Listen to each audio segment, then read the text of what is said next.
அன்பு சொந்தங்களுக்கு இனிய வணக்கம். இன்னைக்கு படித்ததில் பிடித்ததில் நம்ம பார்க்க போகிறது யாக்கோபு 4ஆம் அதிகாரம் 10ஆம் வசனம். கர்த்தருக்கு முன்பாக தாழ்மைப்படுங்கள், அப்பொழுது அவர் உங்களை உயர்த்துவார். நமக்கு தெரியாமலே ஒரு சில பாவங்கள் நம்மளிடத்துலையும் இருக்கும். அதில் இந்த பெருமை ஒன்று. இதெல்லாம் ஒரு பாவமா அப்படின்னு கேட்குறீங்களா? தலகணம், ஆணவம், பெருமை இது எல்லாமே பாவம்தான்.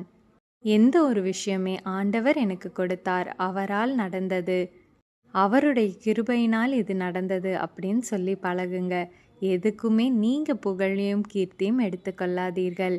வீண் பேச்சும் பெருமையும் உங்கள் வாயிலிருந்து வராமல் இருக்க கடவுது. வேதவசனம் அழகாய் சொல்லுது, கர்த்தருக்கு முன்பாக நம்ம தாழ்த்தும் பொழுது அவர் நம்மை உயர்த்துவார். அப்படிப்பட்ட உயர்வை நீங்கள் பெற்றுக்கொள்ளுங்கள்.